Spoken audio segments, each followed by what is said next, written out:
Welcome, everybody, and wherever you are around the world. So, good morning, good afternoon, good evening, depending where you are. And I'm Carlos Teixeira. I'm a faculty member at the Institute of Design, and I'm the instructor for the course Sustainable Solutions Workshop that we hosted during this semester. And today we are going to do the final presentation. I hope everybody is safe as well as sane, given the challenge of the coronavirus and given this is a global pandemic. I know that everybody's confronting the same thing in different ways, and I hope that everybody is taking care of yourself, protecting your close friends and relatives, and being also a responsible citizen in a moment of that challenge of those magnitude. But I'm excited that life goes on, and we are able to conduct our course. Thanks for the students for working hard throughout the entire semester and developing this hard work, and also our partners that I will talk about. But I want to welcome everybody, and I just want to give a general introduction about what we are doing here today. So this is about a course called Sustainable Solution Workshop. It's taught every spring semester here in the United States, in Chicago at the Institute of Design. And it looks for complex systems and the ability of developing well-integrated, sustainable solutions for those challenges. So we take every semester different topics, every year different topics, and work through as a whole class on such topic. This year we focus on food systems, and that's the main project that we're going to be presenting here. So the work that you're going to be seeing is the result of 14 weeks of work, approximately 3 to 4 months, a class of 20 students working together throughout the entire semester. We have, this is a course that we have sponsors as well as partners. So it engage with real world kind of challenges and problems and try to address them from a design point of view.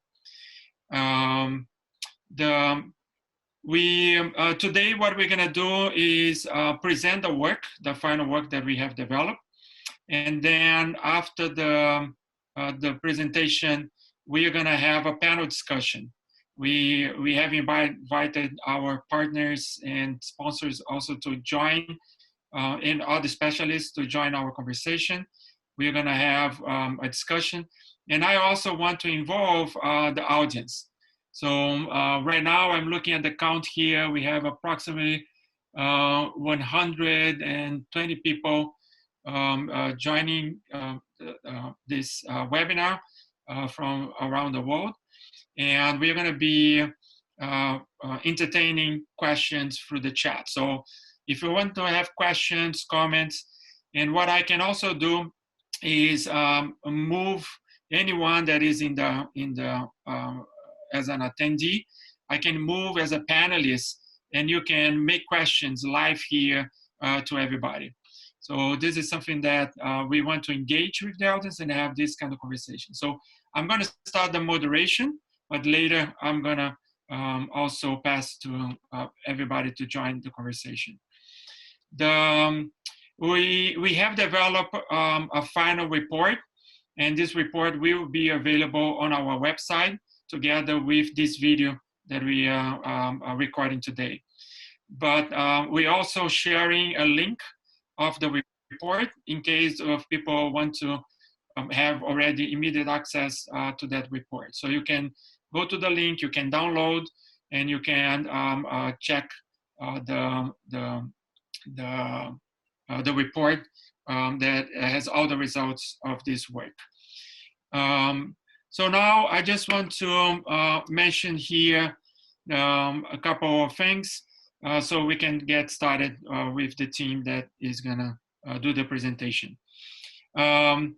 First, I want to thank the two very special people that has worked from the beginning on this project. They are the core partners.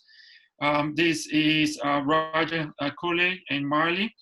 And we also, they are from the Good Food Purchasing Policy, the Center for Good Food Purchase Policy, and also the the Chicago Food Policy Action Council. So these are people that has worked very hard to develop the new policies of food purchasing in Chicago. And they will later in the panel discussion give more details about that. But they were the core partners that wanted to work with us from the beginning. And we also were very proud and very excited to work with them on this project. We also have Aisha Castaneda, that is from the Chicago Department of Public Health. So those are people that are from the city of Chicago and working very hard on the food systems here. And we wanted to join forces to give them support and kind of strategic directions of possible ways to move forward with the new policy. They were the ones that brought key collaborators. So we have the Chicago Public Schools, and today we're gonna have Harold Chapman that also joined forces with us, and he also is gonna be on the panel discussion today. So welcome, Harold, and thank you. Later, I'm gonna put him on the screen, and everybody's gonna be able to interact with him. We also have the Chicago Park District, and special thanks to Rebecca and the contribution, the input, and the support that she did to this project here with us. We also have the YMCA, and it's the YMCA of Metropolitan Chicago. We have Marjorie and Meg, the two key people that also collaborated with us, providing a lot of valuable insights, as well as hopefully that the ideas that we are developing here is something that they can develop together with the GFPP. We call the GFPP the Good Food Purchasing Policy. And last but not least, we want to have a very special thank for Bill and Kate Robinson. They are the partners and they are the leaders on the new Futures Lab, which is an innovation lab at the company Fabrical. Fabrical is a company that is a manufacturer primarily on packaging. So it was great to have them because as we are talking about food, packaging, distribution is one of the greatest elements.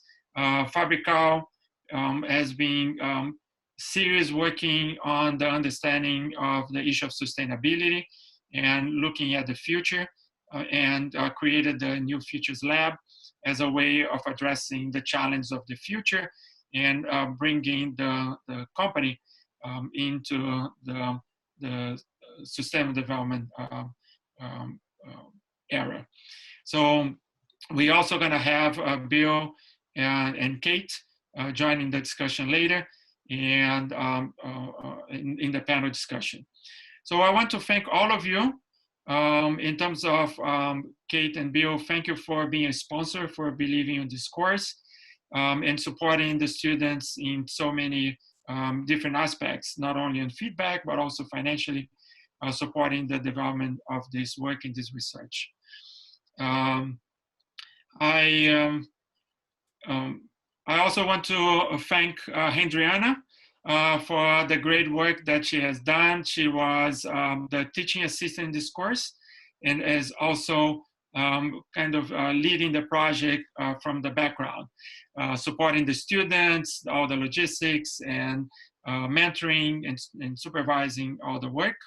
And your input and your work is invaluable in terms of the impact on the result here. So thank you very much. It's a great honor to have you as our PhD student and contributing to our community and our project. And I want to thank all the students in the class. You can see on the screen the name of all the students. They have done excellent work. I cannot be more proud than I am from you guys, and pulling that together and be able to provide a GFPP with very innovative ideas. Let's see what they have to say on their panel discussion, but this will be, I hope that this will be a contribution for new policies around food systems that we're going to be seeing not only here in Chicago, but we are very strong believer that this can be a contribution to around in the United States as well as around the world. Lastly, welcome everybody from the audience, and great that all of you are participating here. And I'm going to now pass to the students that will do this presentation. We have a team here of Andrea, Todd, Alvin, Jessica, Lee, and Justin. This is going to team that now is going to lead the presentation. I'm going to fade to the background, put on mute, and let them run the show. And after they do the presentation, I will come back to moderate the panel discussion. So thank you all. And Andrea, it's all yours now. Thank you so much, Carlos. Just want to repeat my thanks to everyone who's able to attend. My name's Todd, and I'm going to be giving a brief overview to help contextualize the work before we kind of dive into the solution space. So I don't know how many people in the audience are familiar with design, who have a background in design, but the task that we found ourselves with is a slightly different project than one that lends itself to the typical design research space. So I'm going to outline a little bit of how that's different. But to start, of the partners that we mentioned, the Greater Food Purchasing Program was our core partner in terms of setting the goals and understanding kind of what we're working towards. So to just, again, repeat some things that have already been covered, the Greater Food Purchasing Program is a policy that is adopted by local cities and municipalities that enables public institutions that have collective purchasing power to lead the movement towards a value-based food system.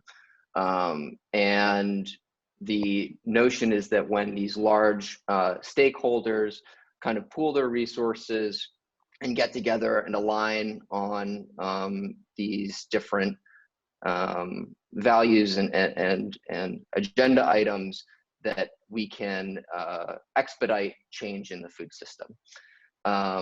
The other partners that were mentioned, the Chicago Parks District, the YMCA, and Chicago Public Schools. 2 of the 3 have already adopted the GFPP, and 1 is considering it. So in terms of our methodology, I'm sorry, just to repeat, the 5 core values that form the backbone of the GFPP are stimulating local economies, promoting environmental sustainability, creating a fair and valued workforce, promoting animal welfare, and promoting a holistic view of nutrition.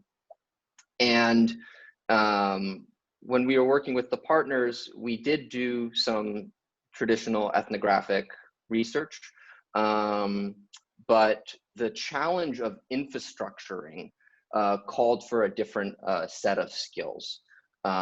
Because in reality, what design is doing at this level of systems change is designing a framework for action. So we divided up the responsibilities to the macro level, the meso level, and the micro level.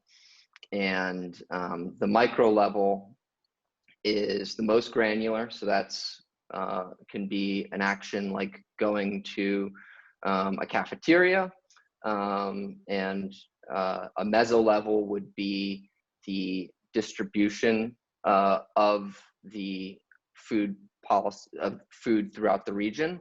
And then the macro level is the governance engine behind this. So in order to develop a kind of scaffolding and infrastructure in which action can take place, we really had to use a different set of skills than might be familiar to some. And so we tried to do with the research stage of this was identify leverage points within the system where we could have the highest level impact throughout the system at all of those three levels. And the way we engaged with that was through rapid prototyping. So prototyping can mean anything from low fidelity concept prototypes done in paper to the foam core mock-ups that are supported by elementary applications of some of the technological features that we're relying on, such as RFID sensors, which you can see in the center picture. And the point of these prototypes is to get us to interact with the structural affordances of the technological systems that we hope to leverage to drive change that we want to see in the GFPP and its adoption. And our cycle of work was, in addition to researching the stakeholders, we visited Chicago Public Schools, we visited the YMCA. We would prototype, every week we would prototype, bring prototypes, collectively assemble and critique them, and then we would iterate. And iteration would either be continuing and incorporating feedback on the same prototype or shifting our approach to a new space. And if we could just move to the next slide, please. What we were trying to do through this was discover a kind of middle ground between the goals and the affordances of technology. So this is a graph that, a diagram, excuse me, that is presented in more detail in the report. And it's a lot to make sense of, but to quickly speak to this approach, we have the goals at the top. We have the emerging technologies that we were exploring at the bottom. In the affordances, this represents the synthesis of the different affordances that were discovered through prototyping. And that gave us a modular set of tools that we could use and reuse as we were developing infrastructural solutions. And from there, we combined those into unique combinations in order to understand the features of this future system that we're working towards.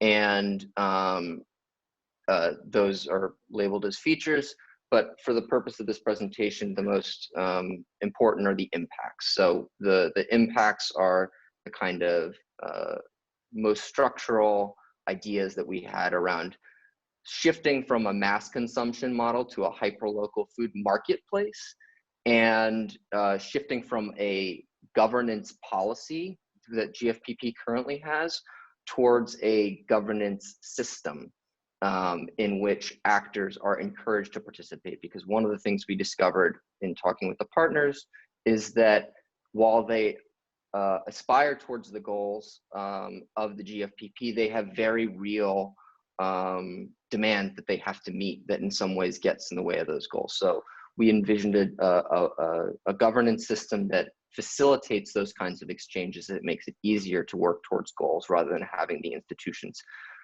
adapt in every case to figure it out. So if you could go to the next slide, please, Andrea. This again is also contextualized a little bit more in the report, but this is our macro level anatomy of all the infrastructures that we proposed. We reuse this a lot in the report to show the different systems of solutions that we've developed and my colleagues will be talking about. But in the middle, you have those two goals that I mentioned. And then you have the supporting impacts, the affordances, which are the activities, and then the micro technologically driven features that are supporting those new actions.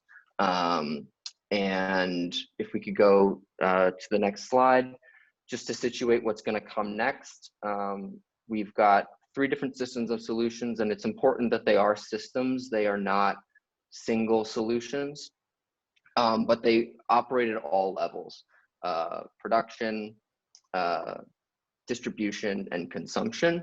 And in that way, we're trying to consider all aspects of the supply chain that we currently know. And just before I hand it over to my colleagues, we couldn't have anticipated when we started this project how relevant this would become in the age of COVID.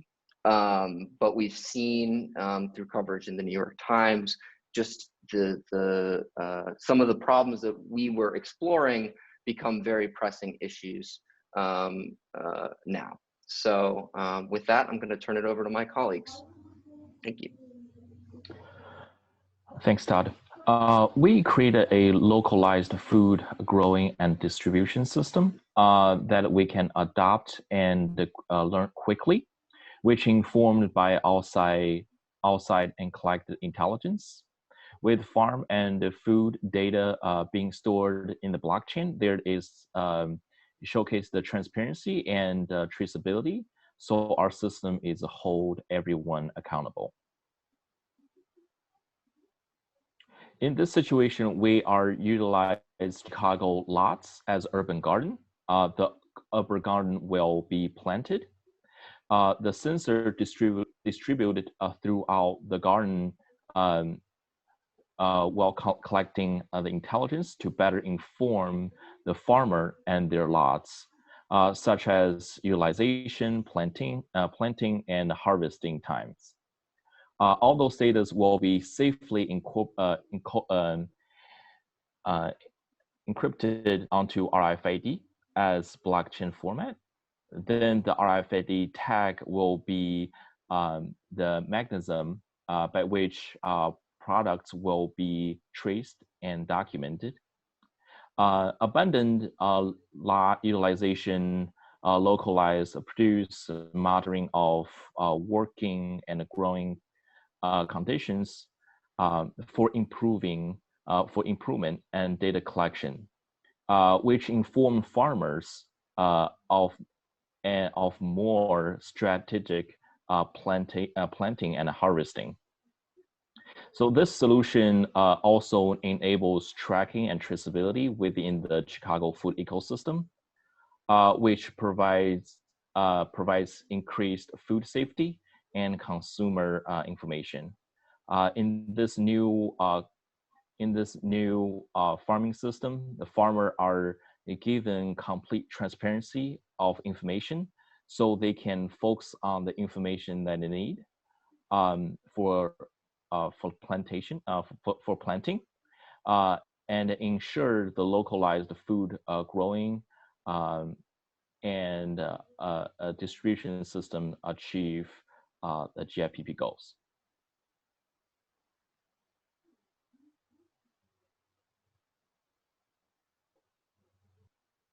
Hi, my name is Alvin.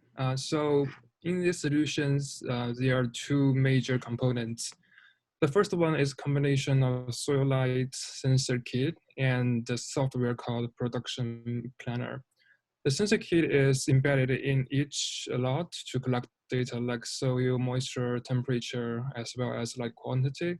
So based on those farm level sensor data, the Production Planner establishes smart profiles about the lots and crops, growing them to support farmers, especially new entrants, for them to better monitor the situational changes of their farms.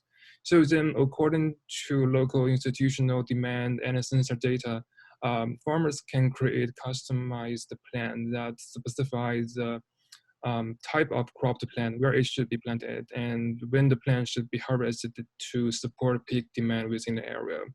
So eventually, this infrastructure will facilitate the process of removing barriers to urban farming entrance and increasing system participation by de-risking farm production planning for new entrants into the marketplace. Next, please. So another critical infrastructure starts at this production stage is a digital traceability system, which can trace local food supply from the farm to fork. Farmers added a unique identifier on the package of different products, which is the RFID, and also embed RFID sensors into their lots. So the information like physical location of products, which stage of the supply chain the products are at, who received the products, those information will be collected and added to the blockchain for verified transparency throughout the supply chain. So the food trace software on the left, you can see the documents all those collected data and visualize them through different perspectives, which is some product, farm, and city. So you can see that the first screen is the product view. So the product view communicates the initial entry point of the crop or product into the hyperlocal food ecosystem. When farmers type in new crops during the harvest, the software system can record production timeline. So the second one is the farm view. So the farm view gives local producers a snapshot of their products throughout the supply chain. Products will be scanned throughout the supply chain to enable full transparency for the local food supply system. And the last one, the third one, you can see there is a map on the screen. So this is about the city. So the city will incorporate the data from all active producers, distributors, and retailers, which are collected by RFID. This dashboard indicates the flow of products throughout the system and highlights new scans that occur within the system, so which could predict the potential new form of supply chain that support GFPP standards. So moving from growing and harvesting to how the local food supply is distributed, we have designed a self-organizing coordinated movement of nutrients supported by a tool that empowers buyers and sellers to purchase food based on GFPP goals. This is accomplished through product tracking sensors that ensure transparency and accountability across the entire supply chain. So in this situation, we see food being delivered to a school via electric bike. The delivery biker knew where to distribute the produce by scanning an RFID tag located on each box. And there's a definition of RFID in the chat. With far fewer emissions, the bike mode of transportation supports GFPP sustainability goals. And then moving to the right-hand side, we see a delivery woman sharing the verification process with the buyer through NFC, which is a built-in feature in all smartphones. This cross-references all the blockchain data collected throughout the food journey against the quality and sustainability of food the purchaser expects. Once verified, the transaction and movement of nutrients is added to the blockchain network. Overall, in this new distribution system, buyers are given complete transparency of information so they can focus on the attributes that they care about and ensure the food they are serving reaches GFPP goals. So speaking of infrastructures, the traceability system that shows up in the first, like the production stage, actually also covers the distribution system. Products are marked with RFID, and those identified will be scanned into delivery devices and at first. So then when packages arrive to the buyer and confirm delivery by scanning the delivery devices with their mobile phone, this confirmation is shared with vendors and prompts the delivery verification process, which will be all stored in the blockchain. And for the delivery methods, electric vehicles will be basic infrastructure in the distribution system to lower the greenhouse emission for environmental sustainability. Next slide, please. So meanwhile, to secure the transaction processes embedded with GLPP standards so that buyers can better leverage their purchasing power in the system, there is a smart contract platform believed as an essential infrastructure in supply chain, which contains several different mechanisms. So the first mechanism is that buyers can set conditions for purchase that align with GLPP goals and penalize the vendors for not meeting them through dynamic pricing. As the purchase request screen shows here, the first one, buyers input what foods they need, how much, and whether they would like to buy it from an individual vendor or collectively from available vendors. So GLPP metrics are integrated directly into the purchase request, with buyers indicating the minimum scores they required from vendors. So the second mechanism is about buyers can opt into collective purchasing, which opens up new avenues of supply. Collective purchasing allows buyers to achieve more of their GLPP goals by bundling several vendors together. The platform's machine learning components learns purchasing preferences over time to make the best recommendation for them. Then the last mechanism is also the traceability system, like we talk about in the first solutions. The transparent, traceable transactions underlying the smart contract platform and connected to other infrastructure through the system. So basically, the traceability system actually is the foundation of the whole food supply ecosystem.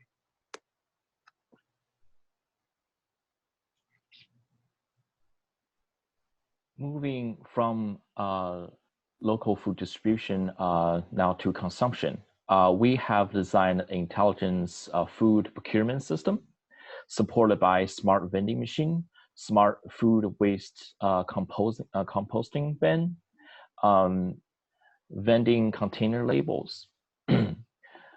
This intelligent system addresses equality, inclusivity, transparency, accountability throughout the whole supply chain. In this situation, we see people access the nutrients based on personal needs by selecting meal from the vending machine. Their preferred nutrients options will be profiled and inform the organization to develop a good food procurement plan. After people get the food that they need and they want, they can access to the transparent food data to build their own knowledge of good food by simply scanning the label on the reusable vending container. After consumption, the waste can be monitored by the smart food waste compost bin at large scale. The organizations can further profile food consumption behaviors through the intelligence and then generate waste reduction strategies. At the same time, the waste bin will facilitate people's waste storing behaviors and manage potential waste disposal methods. To make sure different waste can get maximum value in the later waste streamline. In this new consumption system, consumer and supplier are given the complete transparency of informations, so they can focus on the information that they need to ensure intelligent food procurement system reaches the GFPP goals.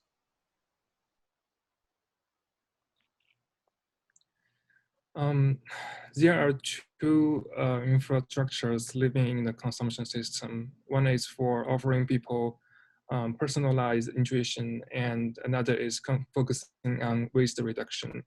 The first infrastructure is a vending machine. People can personalize their meals to suit their cultural, lifestyle, and taste-based preferences. more choice allows for more flexible meal planning. So foods don't need to be selected based on their ability to be scaled to hundreds of meals per day. This opens the floor for more locally prepared and balanced meals. Organizations and institutions also can use this mechanism to track people's preference and generate new procurement methods and meal plans to align with GFPP standards. And at the same time, the meal coming out of this bulk vending machine is packaged with a reusable container that has an RFID label on it, which is also part of the traceability system. By scanning the RFID label on the package, the people will be informed with information about the journey from farm to table, like the ingredients and the nutrition breakdown, or a 3D tour of the farm responsible for the production, or the history of culturally relevant recipes. So next, please. So another infrastructure in this scenario is the smart waste bins. So these bins are placed in different locations and different scenarios, like institutions, cafeteria, or the food warehouses. So maybe because people cannot finish their meals or the food stored in the warehouse is rotten, when people drop the waste into those bins weigh the wastes and identified components to update the data to institutions to help them track the waste resources. So in this case, we can see the screen on the left. It's a dashboard. Through this supportive software of smart trash bins, managers and operators of the institutions can monitor downstream waste generation to target upstream sources, and also manage their waste disposal method and construct potential waste recovery strategies by evaluation that is provided by the software based on GFPP standards. So based on, and another thing is, based on waste evaluation and existing waste management methods, I want to point out there is also a control path.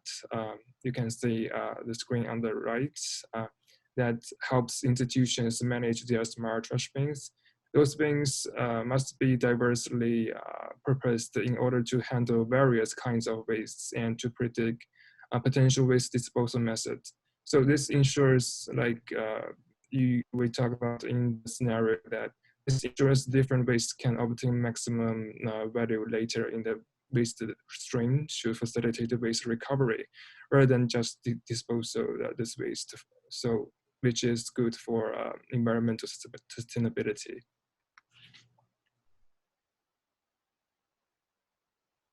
Thank you, Alvin. Appreciate that. My name is Justin. I'm here to talk a little bit about some of the macro and perhaps more speculative reflections on the whole system that is emergent from the work that we've looked at from the micro and meso levels. So the first thing I want to talk about is the way that the infrastructures we've designed and the systems they imply suggest a transition to a quite different paradigm of food policy. A paradigm of food policy is generating a more comprehensive, goal-oriented marketplace. And so this is a diagram meant to sort of illustrate this evolution or this transition. On the left-hand side of this diagram, you see a representation of the GFPP in its present instantiation as a policy system. So at the present moment, participating members of the GFPP are institutional procurers. So one of these is represented by that green circle on the left. And these might be like our collaborators at Chicago Public Schools or the Chicago Parks Department. And the GFPP in Chicago is hoping for many more of those in the future. But having opted in, these institutions are then held accountable for adjusting their food procurement practices in accordance with the GFPP's 5 goals, which are listed to the right of the circle. And the idea is to cause a ripple effect down the supply chain. So in this paradigm, the goal is that suppliers, even those operating at industrial scale, will adjust their practices at the signal of more conscientious demand from these pooled customers. But at present, they are not formal participants in the system, and their practices lack transparency, which is the whole issue that's causing a lot of these issues, these problems. But as we designed infrastructures and platforms, we witnessed the expansion through what we were designing at a very granular micro level, we were witnessing the expansion of the GFPP from a simple framework for centralized policy enforcement to a system of infrastructures and marketplaces in which these values became meaningful points of differentiation and optimization for suppliers.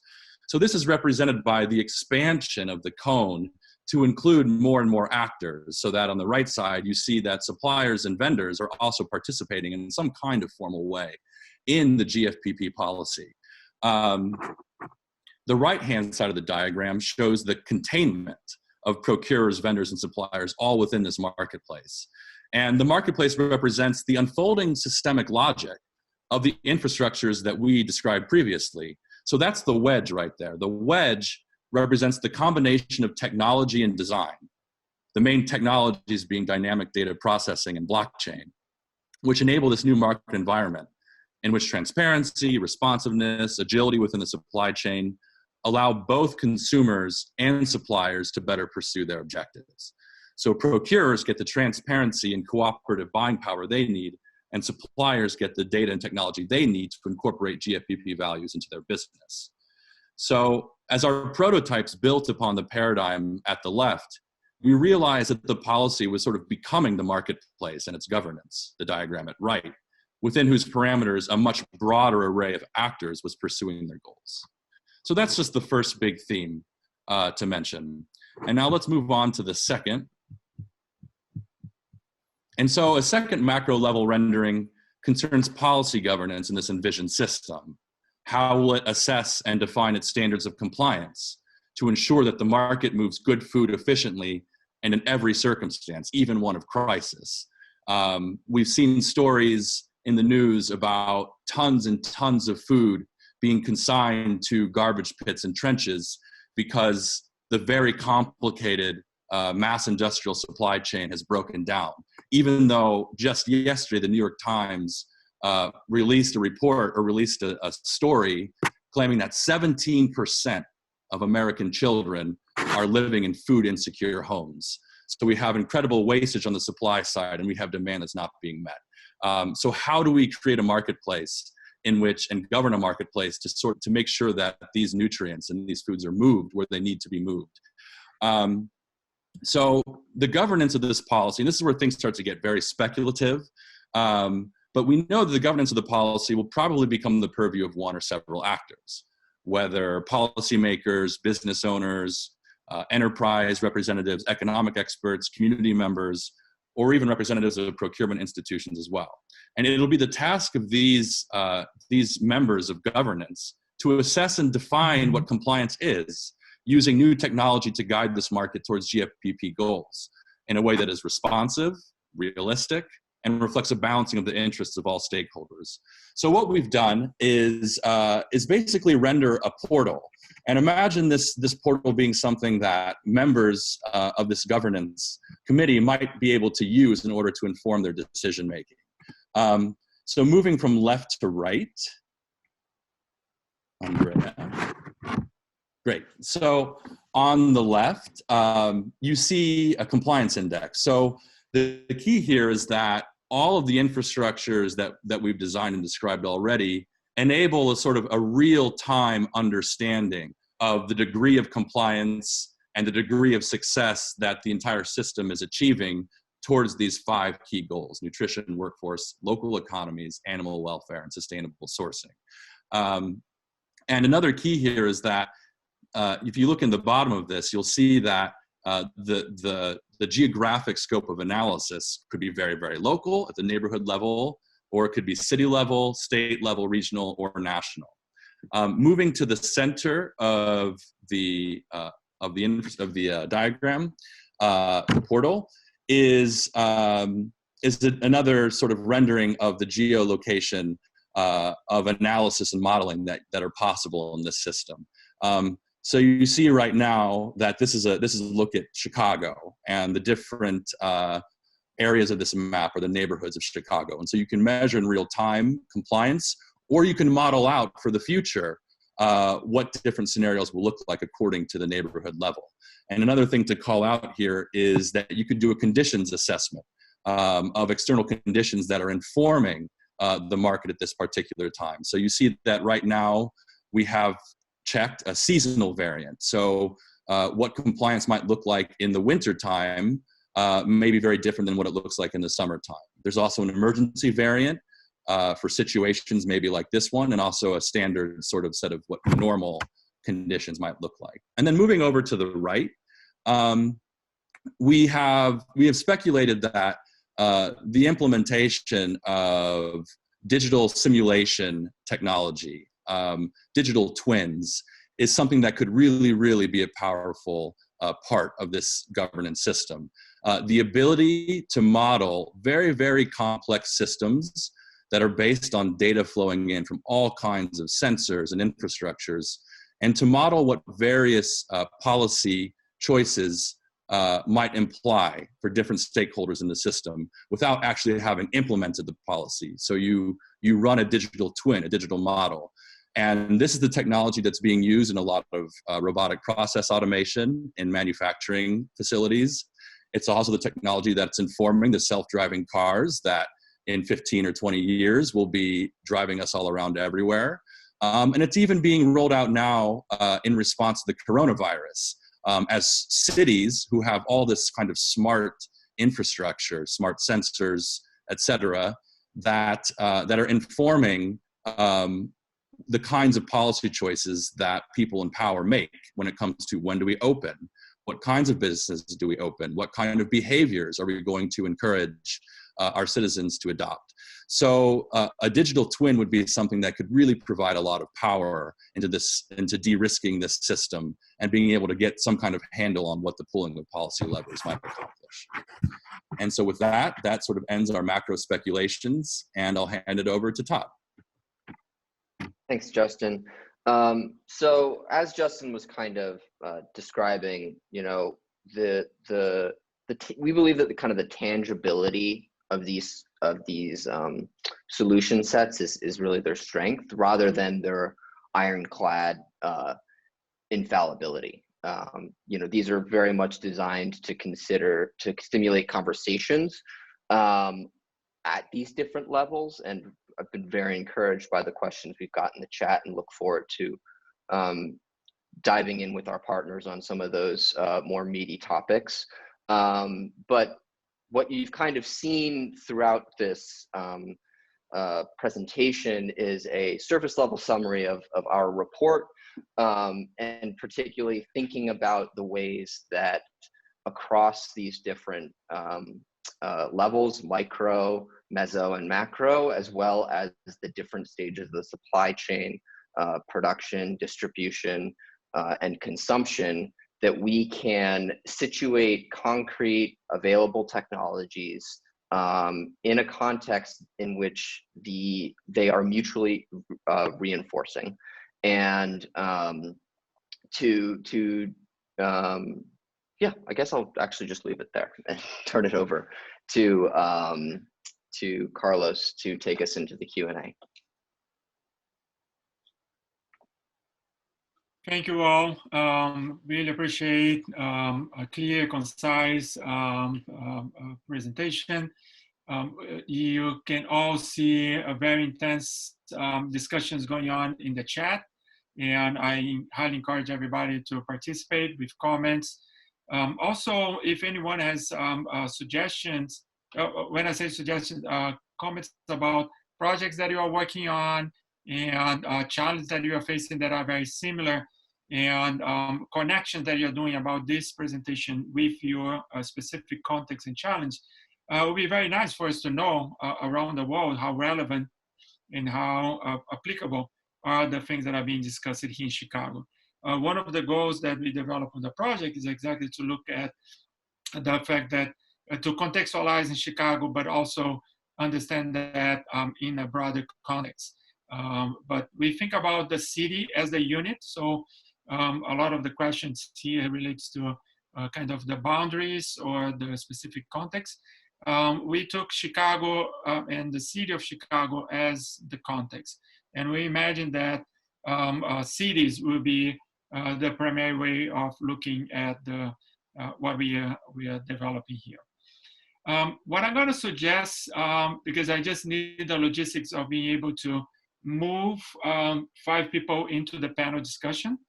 I'm going to suggest that the panelists, the students now that have done the presentation, if you can look at some of the questions in the chat and pick one that you want to respond to the audience. Why I'm doing that. It's going to be less than 5 minutes, but I think it's the time for anyone to pick a question and discuss. Just to give a suggestion here from my side, one thing that I'm very excited to think about this project is the potential of a project like that addressing issues of ill or bad nutrition. Thinking about food deserts, thinking about ill nutrition. What I mean by that is there is a lot of people, depending on where they live, they have very little access to healthy food, to affordable food, especially affordable, healthy food. And that characterize kind of food deserts. So they end up eating a lot of food that are packaged goods, that brings a lot of obesity, high blood pressure, and a lot of health conditions. And we are seeing, for example, with the COVID-19, how much people with pre-existing conditions are being far more vulnerable into the virus. So this is a direct link between a crisis that we experience with the virus and then the living conditions of people, especially as it relates to nutrition.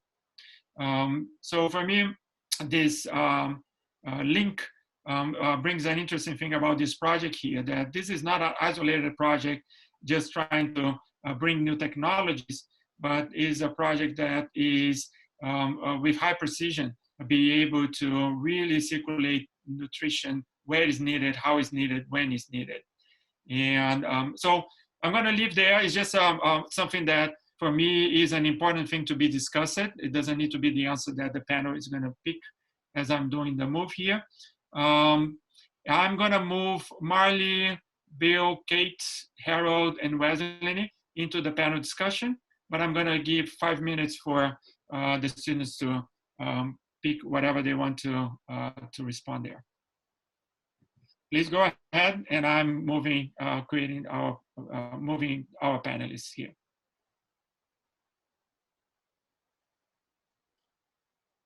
So we've had a lot of great questions. It's hard to pick one. Guys, does anyone have anything that they would like to start by addressing while we switch to introducing our partners into this conversation?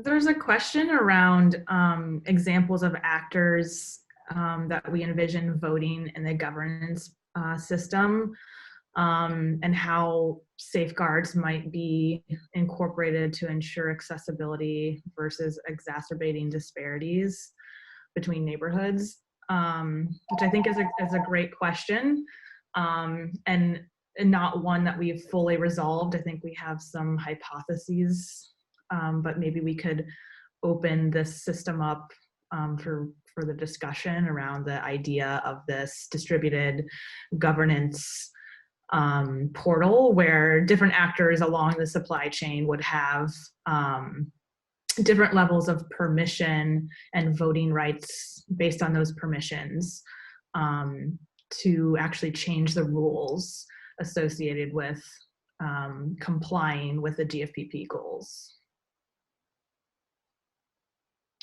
Another thing that was a factor of the discussion was the degree to which compliance can also be modeled and incentivized through the system. So for instance, in the dashboard view that Justin took us through when he had the 5 GFPP goals sort of ranked with a percentage score, if something was not sort of getting a lot of promotion, the system could dynamically change the incentives to create sort of an emergent marketplace, whether it's a price premium for those goods that are addressing that issue, or some other form of incentive, so that it's not necessarily exclusively into the domain of the governance. So the balance between governance and automation, and the different stakeholder voices, we had a whole week where we kind of focused on prototyping around co-ops. So the cooperative model of one for one with voting rights could be interesting to explore. But as Andrea said, it's not sort of a resolved question, but I would love to bring our partners into this conversation if they've switched over to being in the panel. Thank you, guys. And now we have already the panelists over there. I also moved Roger Cooley from the background. Sorry, Roger, for putting you on the spot. Let Marley be the panelist, but maybe at the end that I want to hear from you also. But Andrea, can we stop sharing the screen and have now, we best to have everybody on the screen. So we already have there, Marley is there, and Kate and Bill, and Harold and Wesley. Thank you all. I would like to ask you just to give a quick introduction, like 1 minute, each one of you, just present who you are, what you're working on, and then I will start with questions for the panelists. So Marley, do you want to go first? Sure, can you hear me okay? Yes. All right, great. So hi everybody, fascinating presentation. Thank you all so much for your work on this project. I just want to say this is giving us a lot of food for thought and really exciting ideas, especially in the context of the current pandemic. I think there's just so much that we can explore here further. My name is Marley Wilson. I'm the Good Food Purchasing Project Manager with the Chicago Food Policy Action Council, CIFPAC for short. We co-facilitate, co-develop, advocate, and implement policies that advance food justice and food sovereignty across the Chicago region, and envision a food system where all Chicagoans, all people, regardless of race, class, gender, and social identity, have the right to healthy and culturally appropriate food produced through community-driven, ecologically regenerative, and economically viable processes.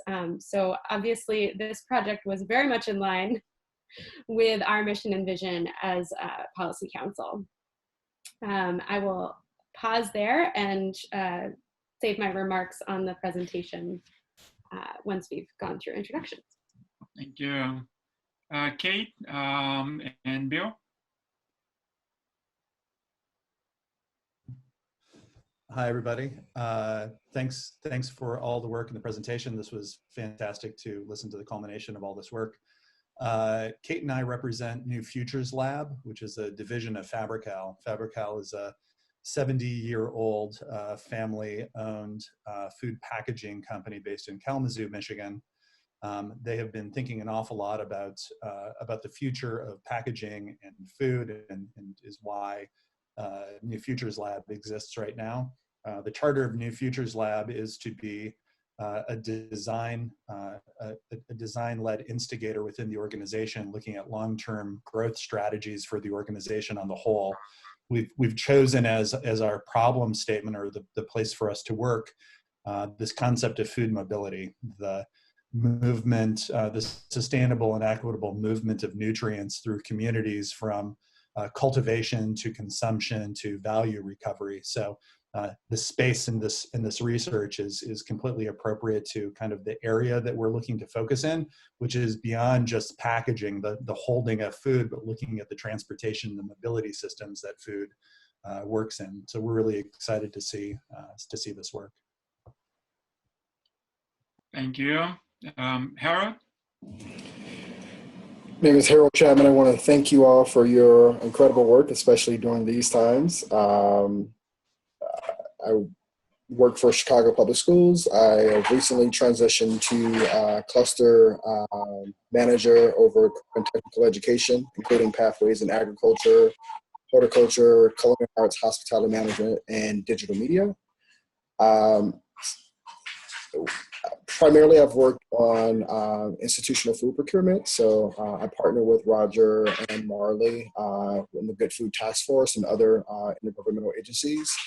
One of the primary concerns or things that I've focused on since joining the task force is driving institutional procurement to be more local, more sustainable, more considerate of the producers, and even partnering with local producers and using smaller operations as thought partners, and how to provide food that is more nutritious, that has less food mouths, and that is perhaps more aligned with the cultures and diverse cultural tapestry that is in Chicago.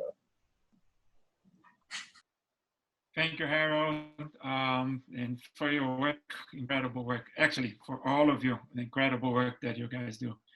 Wesley, please.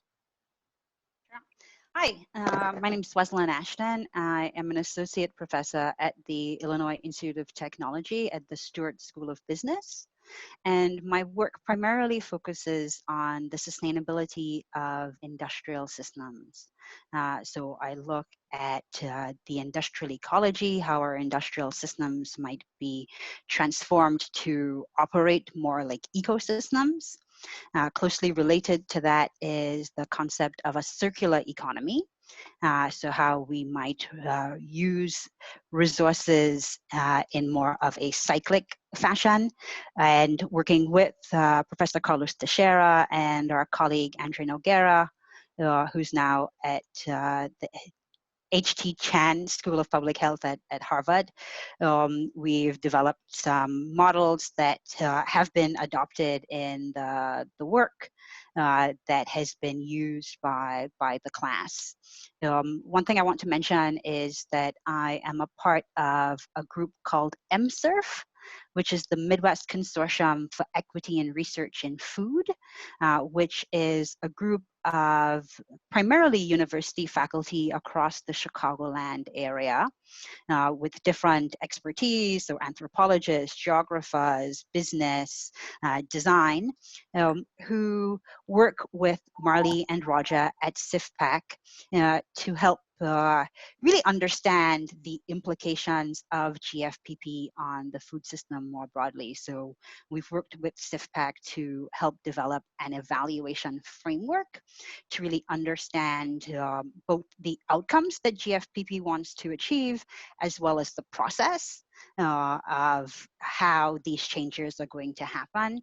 And so we'll have some comments when we get to the panel discussion with that regard. So I'll stop there. Thanks, Carlos. Thank you, Wesley. What I'd like to do is run one question for each panelist. And then I'd like to open up for us to pick up questions that are coming through the chat, and then we can have more open conversation. So I think the interactive mode of interacting with audience will be better than us monopolizing the discussion here. And the students are also there still in the back, because there are issues of the project that they can also address. They can make a comment about, we thought about that, we did that, things that could not come up in the presentation. And I also want to remind everybody that we have the link to download the report. So you can download, you can access the report, you can browse right now while we're making the discussion. So issues that you might be making questions, you might find more details in the report. So you can also jump in with new questions once you're doing that. So Marley, I want to start with you on a question that for me, one of the revelations about this project was more about this shift on thinking about GFPP as a policy and then becoming a governance system. This for me was kind of something that I didn't predict, I didn't expect, and the students throughout the process over and over kind of come up with that concept, and then it matured into the presentation here. So of course, GFPP has a governance system. I have no doubt about that. But what you were presenting there, it's a platform that allows that governance system to become much more open and inclusive, as also flexible governance system in terms of the GFPP. When I think about the time frame of a policy, it might take 5 years to change a single policy. And a system like that allows us to deal with emergencies, crises, or changes in the context. But there is a lot of issues related to that. So I'm gonna let to you to say, so my question is related to that. How do you see this change in the proposal from a policy into a governance system?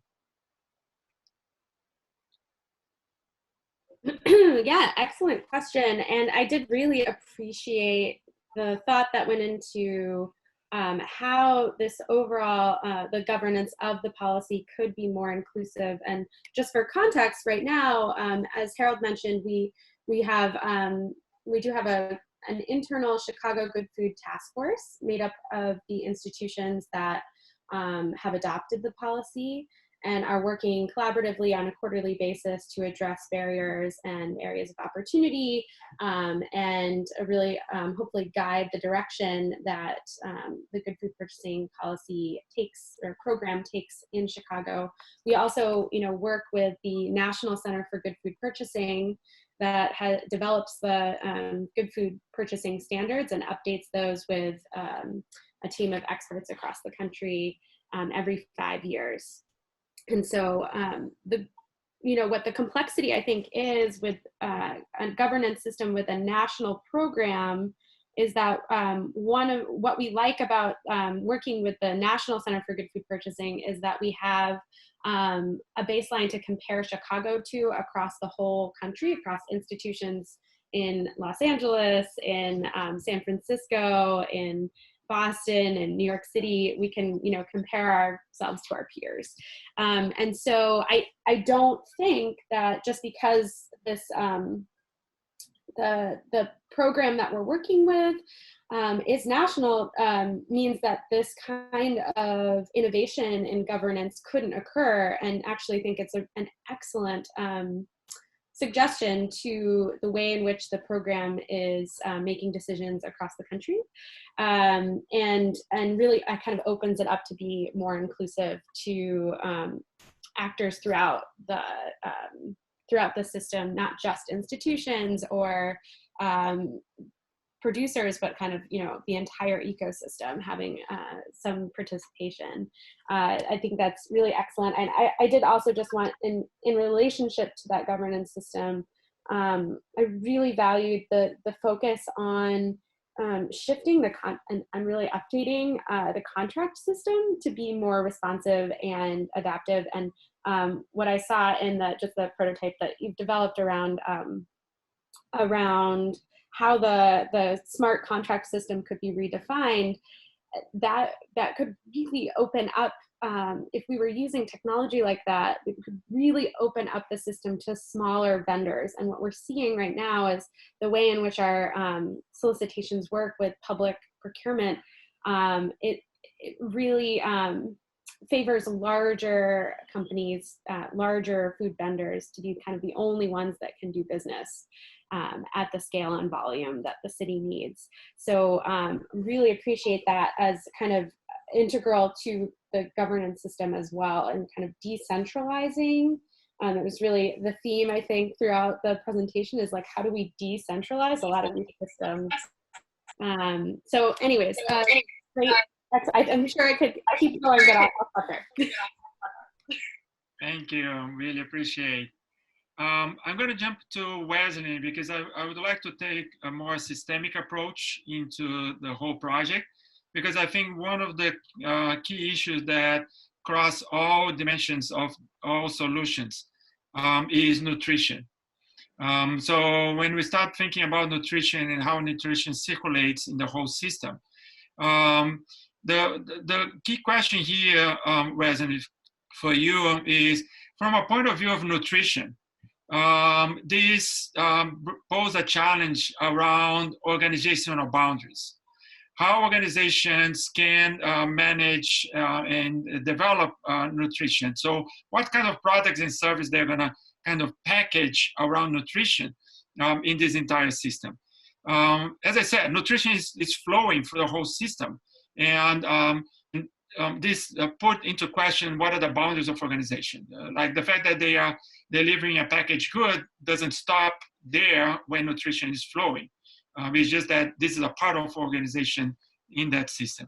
So what we saw here put into question and challenge a lot of the traditional ways that things are being produced, consumed, and waste. This brings the question about the organizational boundaries. So I'm asking your background and your expertise as a scientist with expertise in the environment, as well as thinking from a business point of view, and also the organizations that are creating these systems. So I'm back into that, but to understand production, my core question here is, how do we start to rethink production from the nutrition point of view? Not about food, but nutrition. Yeah. So thanks to the team for putting all of this together, and for this focal question, Carlos, around nutrients and nutrition, and the consideration of what is valuable, right? So I think that another way to think about your question is saying, what is the value that is passing through this system and connecting all of these actors? And so the nutrients and the ability to enhance the nutritional value at various stages of production. I think there was a comment in the chat about how do you maintain nutritional quality post-harvest through transportation and distribution to your consumers. So let me start on the supply side and thinking about the food production. So one comment, and perhaps a critique for the group to consider, is that by focusing on marketplace, right? So I think the two main goals are around the hyperlocal marketplace and the governance. That I thought if we replace marketplace with ecosystem, that might give a different framing to think about what is the value that's being created by these farms, right? So they're producing food. That's the thing that we measure as the output, and that is quantified in terms of the nutritional quality, but also dollars. Right. So what is the price that's paid? So the economic value that is contributed to the farmers, and then passes through the system.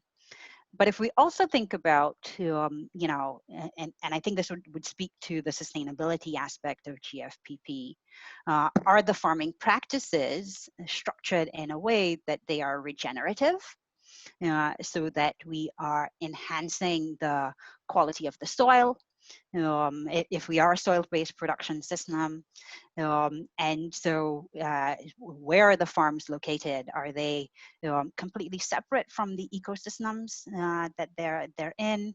Can we think about urban forests, right? And connecting food production to more of an urban landscape, and so I think an ecological paradigm might be a different way of framing that impact.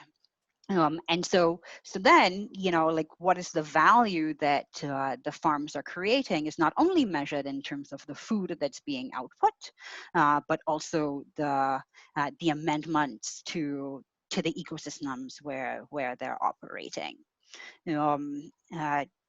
Another point, thinking about the distribution, we find that in in general in food systems. And so in my field, we do a lot of work in life cycle assessment, right? So understanding the complete footprint of a product. And we find that actually the distribution stage is less impactful than the production.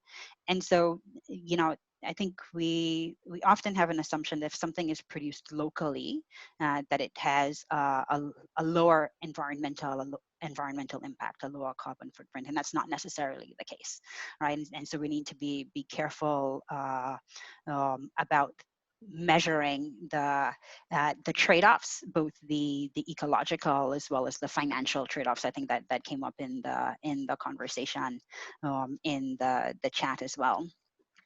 And so kind of finally, kind of looking at the consumption side, and I really like, that the team put this consideration of measuring the nutritional value that's being delivered to consumers, and having some technology infrastructure to measure the waste with these smart waste stations and connect that back to nature. And so I think that the overall comment that I have is just kind of measuring different types of value that are being contributed by the actors at different stages. So I'll pause there. Great, thank you very much. Great point. I'm gonna jump to Bill and Kate. And Bill, my question to you is, of course, related to the area of distribution, as you're saying, like how do we carry over nutrients around? I have kind of two questions connected here. One is how do you see, given the challenge that you're seeing in the package industry, what are the things that are on the current agenda? So give us a panoramic of what are the current agendas that are pressing all the packaging industry, especially as it relates to food. What are the trends? What are the agendas? What are the key forces that are happening there? So we can look this project from that perspective, and definitely everybody is highly involved these days in the issue of the pandemic. So the coronavirus came as a new kind of imperative that is being forced upon all of us. So given the agenda that I know that was more sustainability driven in a few months ago, I know that this is just starting, but a few days ago became the issue of safety because of coronavirus. So how you guys are dealing with this very dynamic change, and how that relates to the project that you have seen today? That is a huge question. Everybody's starving for your wisdom. We'll try to do this justice. I mean, the initial challenge, for us, and even considering a food packaging company, considering sustainability, is that the entire market has been consolidated and commoditized. When we were, and we're by all means not experts in the food packaging space. We're helping them move, this organization move during ambiguous times, which since we started with them last year has become even more ambiguous, right? And so that's one of our strengths, and that we're trying to bring with them to them. So they started off in this space of a lot of market consolidation. So a lot of companies about the same size of Fabri-Kal getting bought up by larger organizations, right? One of the reasons why they do that is, they don't measure, as an example, how much they sell in terms of units of product, but in pounds of material that are sold. I mean, that's how commodity driven it is. They're very tied to a lot of other external factors, like the price of resin and the price of petroleum. And so they're thinking about moving pounds of material. So that's one pressure. How do you differentiate yourself in a world that's thinking about consuming your product by pounds of it? Which has extremely thin margins as well. Which has extremely thin margins. The other piece of it then is thinking in terms of, you know, the use of that particular product too. So, you know, thinking in terms of overall sustainability, how sustainable are all of the materials that you use, and how do those materials get applied to, you know, particular uses? So there's a lot of conversation. I mean, we're right in the middle of all of the dialogue right now with some municipalities and states about composting requirements, and thinking about the recyclability of the materials that we use on top of it all, which obviously gets tied back into safety concerns about materials getting used and then transported. Where do those things go? How truly recyclable are those items? Which all of that is, you know, that's a really dynamic piece of the market that we're dealing with day to day pre-COVID. So the way that's changed, I mean, that's shifted dramatically as well. A lot of recycling centers are closing down. The exposure and handling of things is changing. There's a lot of shift on all sides of the business, really. Well, and the big factor that's being used by is about the FDA right now is a requirement to call something recyclable. It means that FTC or the FTC that the material has to be that the community within like 60% of the community has to have access to recycling facilities for something to be considered recyclable. And as those numbers have gone down because of COVID in a number of instances, a bunch of those materials are no longer considered recyclable, even though technically, physically, you can do that. So the same way we're already struggling to think through how you scale any of the new solutions we're considering. I think it's a clear parallel to this project and how you'd have to figure out how to scale, but localize. So looking just like the Good Food Policy Program is already, you know, in multiple cities, but it looks different everywhere, I'm sure, in the way it's being applied and the way, you know, every solution is going to have a different tweak, a different modification to make it work. That's the same in the packaging industry in a lot of ways, especially when you're looking at it from a sustainability standpoint and trying to make sure anything that's recyclable and compostable gets recycled and composted, which is a big part of the thing that we're trying to focus on in any solutions that we're looking toward. What was your question, Jen? Did that get at any of it? We don't even have the excuse of the toddler being here yet. Yeah, very insightful, definitely. Harold, can I have you on the screen? Great, wonderful. I love your background, by the way. Definitely, it's the winner. No question. Thank you. Harold, I'd like to ask you a question that relates to consumption. So as you could see, I make a question to Wesley that was about production, to Katie, to Marley that was about governance, and then we were just talking about distribution. But one of the most critical elements of all that is definitely the consumption, okay?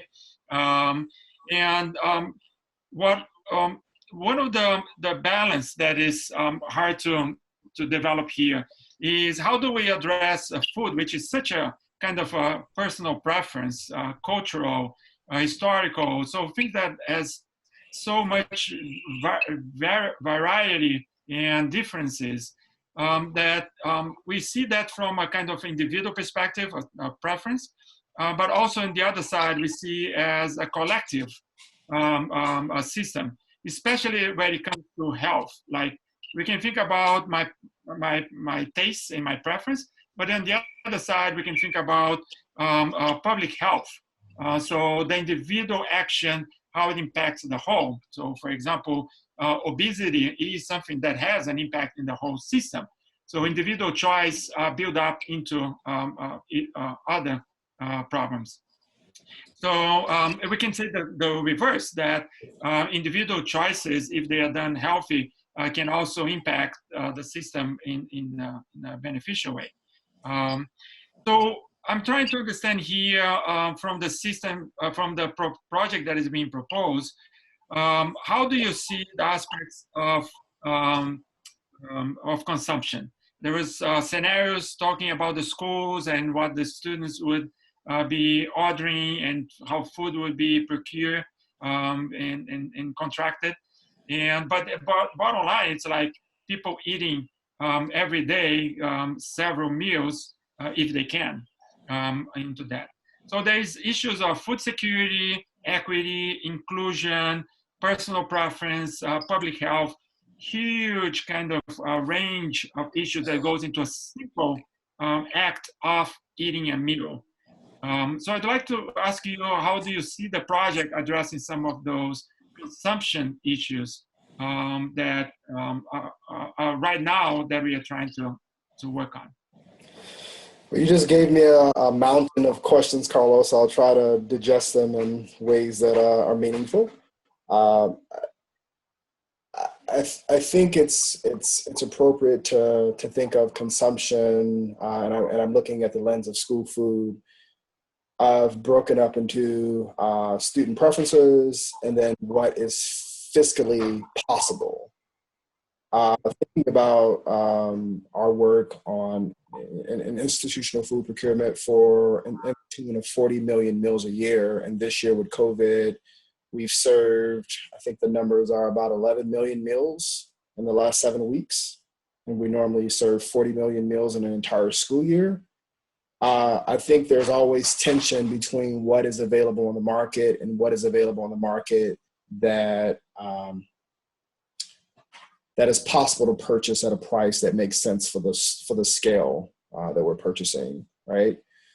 I think the project has some promising aspects to it in terms of making the data of consumer preferences on consumption very readily available and dynamic. We already do some of that work, but it's mainly through focus groups, self-reporting of students and quality and feedback from their meals, right? But there's no way for us to access that data in a way that's meaningful, and certainly not in a way that validates our procurement purchases. Obviously, we don't want to purchase food that students ultimately find their way into the trash. And so I'm interested to seeing how that can be applied into our ecosystem. The next interesting point that I see is that about that waste stream data. We've been giving a lot of thought about how much of our school food and our meal program ends up in the compost, and we do have partners that do a lot of our organic food waste hauling. But there is a value, there's obviously a value associated with the food that we purchase. There's a value with the nutrition that it provides to our students. There's also a value with the food waste that's hauled off and ultimately just sits in piles. And so we're thinking about how we can recapture some of that value, right? In my previous role, I was over all the school gardens, and people are always shocked when I tell them the number. We have 487 schools that have active gardens at some scale. And thinking about reclaiming that food waste and bringing it back to the schools helps us hold on to some of that value a little bit longer. As Professor Ashton mentioned, thinking about this circular economy, thinking about ways to keep those dollars, those nutrients, those resources recirculating in a local space longer. I think that's of great value, and I think we're at a time and space where people are more amenable to thinking about a local sustainable food shed beyond community gardens, beyond backyard gardens, thinking about food production in a way that really impacts and is informed by consumers. Since, I guess, about the last 60 or 70 years, since industrial monoculture became the predominant way that we feed America. We have moved from a market that is directly connected to what consumers want to a market that provides what they think consumers want. And we're sort of a part of this relaxed feedback loop system where farmers are just not directly connected. They're very far removed from what consumers actually want. So I think this solves a lot of issues that I see and a lot of people see with the way our food system is currently run. Democratizes choices again about food preferences, and it provides a way for us to track quality and chart the quality of efforts locally. So I'm really interested to see how we can incorporate all of your wonderful research. Great. Yes. For us, the issue of feedback loops and self-organizing and learning was a critical component of that. There is a technology behind that, but this was a technology just an enabler. But I think the strategy here was exactly to understand that we need to close a lot of loop and be more intelligent as we connect that information to make decisions. I'm being sensitive to time. I don't want to extend much. I'm going to extend just to 5 more minutes, just to give opportunity for the audience to participate. I have Peter Watchter that has been participating very intensely on the chat. So Peter, I'd like to give you a voice for to make a question or a comment with the panel. We can get a quick reaction. And then I'm going to leave for Roger to do a final talk, putting a closure into our event today. I just want to say that I'm going to hold for 5 minutes now, and then I'm going to stop recording. And then officially this event is going to be over. I will be here for about 10, 15 minutes. We can chat, we can hang out together, okay? So, but this is going to be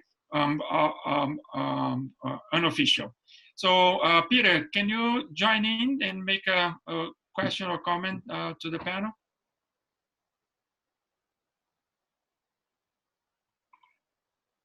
If you are there.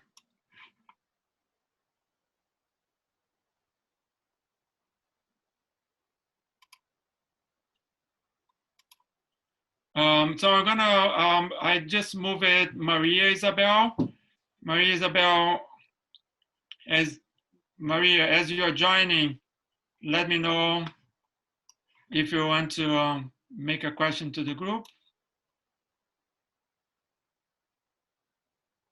I think that, yes, Maria is joining here. I cannot hear you, Maria. You're on mute.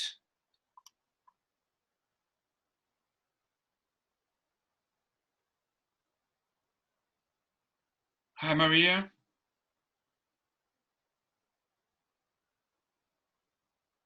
Okay. No, Maria. Okay. Can you talk to see if we can hear you? Hello. Hi, I'm here. Great. Wonderful. Okay. The challenge of doing webinars.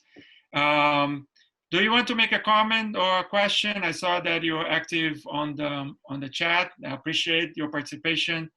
Can you tell who you are, where you're coming from, and what do you want to ask or comment to the panel? Well, hi, I am from Ecuador. I live in Guayaquil, which is the second, well, it's actually the biggest city in Ecuador. We're a port city. I'm a teacher at a public agricultural university. And I had an interest in this webinar because I have seen with my eyes how broken food systems are. And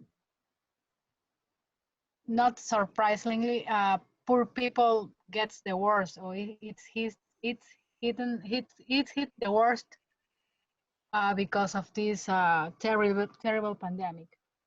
And I'm actually a producer myself. We grow cocoa, and I'm hoping that, you know, food systems will restart after these terrible times.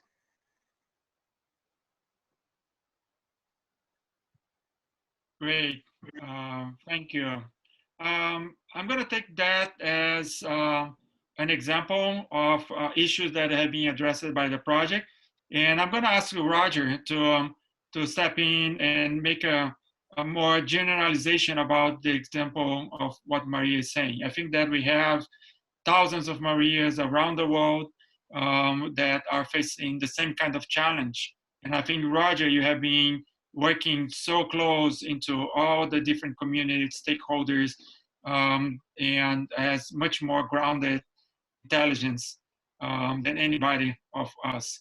So I want you to get some kind of very specific perspective, but also paint a panoramic picture of the GFPP, given that you are a major leader on that.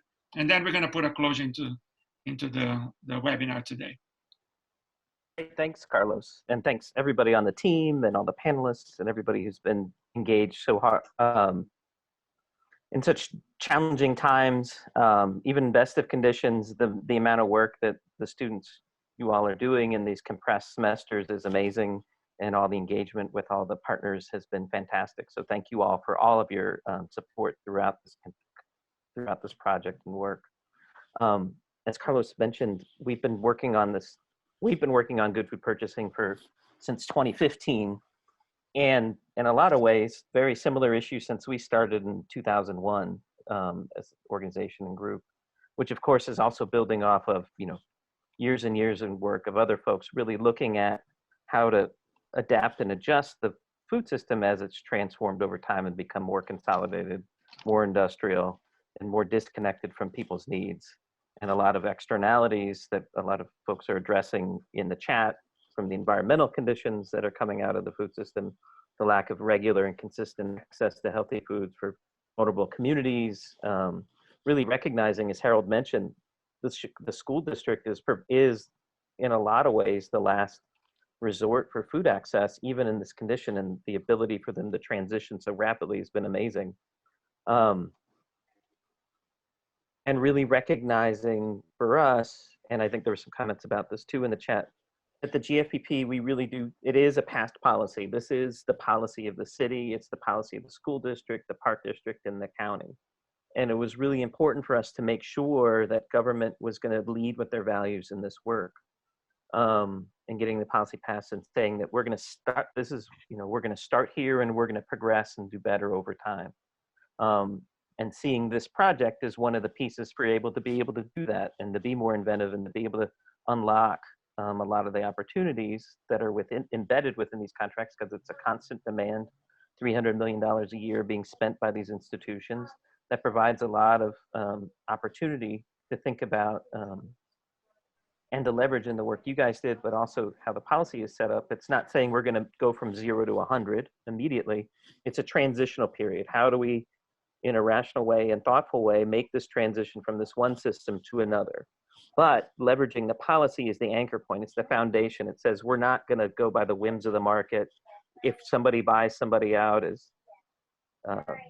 Kate, you guys were talking about, being like that consolidation, and the values change immediately because they're not locally based and they're not so concerned about the local economy, and it's about mass quantities of whatever product and they're not paying attention to local impacts. The policy says, no, we've got to lock that in, and if you're going to participate in this market, here's how you get in the door and participate within that.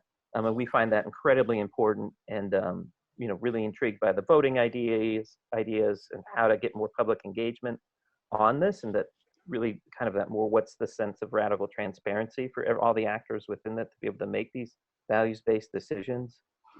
But also seeing a lot of the work that you guys did is how to make the system much more flexible, adaptable, and resilient to the shocks that we've seen right now. So a lot of our work in the last month and a half is about how to support rapid retransitioning of all these different parts and pieces of the food system that are completely broken. You know, how does product shift from one value stream to another, because right now it's all targeted for very clear institutional channels. It's going to schools, it was going to restaurants, it was going to other institutions or convention centers. And as soon as those markets dried up immediately, those channels could not adjust. They could not retract that food. They could not re-employ people rapidly, and then could not get that food to people who needed it quickly. So seeing a lot of the information tracking that you guys are putting in is like, how does that supplement that work and repurpose resources and people quickly to be able to adjust to those conditions, and see how then that also can get repurposed back into the institutional market as things move back into whatever the new normal is. But seeing that flexibility and opportunity is a real key driver in what we're moving towards next. And really keeping, so we don't have the shock where, you know, millions and millions and millions of people are unemployed, and the bulk of them are in the service sector, and then that means they're in the food sector. So how does this help create a lot of resilience across the board as well? So very excited for this. Thank you so much for this work, and really excited to see moving in the prototyping and what the next phases are. Thank you, Roger. I really appreciate your collaboration. Also, Marley, fantastic for all the hard work on helping us get this entire project. So I'm gonna put a closure here, and I want to once again thank everybody. Thank you all the people that participated in the audience. I'm gonna ask Hendriana once again to put the link into the report in case you haven't downloaded yet. We're gonna create a page in the Institute of Design website that we're gonna put the video as well as the report, and continue the conversation. Definitely there is a lot to be done there. And one of the goals of the project was to create the document and that could be used as a reference for people like Marley, for people like Roger, and many others that are today here, to use as a reference on thinking forward and presenting to many stakeholders as a point of discussion. This is not about a solution. This is about choices that we can make looking forward to the future and engaging multiple stakeholders on that kind of discussion. So very system-oriented and ecosystem-oriented, as Wesley was saying. So once again, thank you, everybody. I'm going to stop recording. And after I stop recording, I'll continue here for informal chatting conversation for 5-10 more minutes with everybody. So thank you, everybody. And we close the event here right now.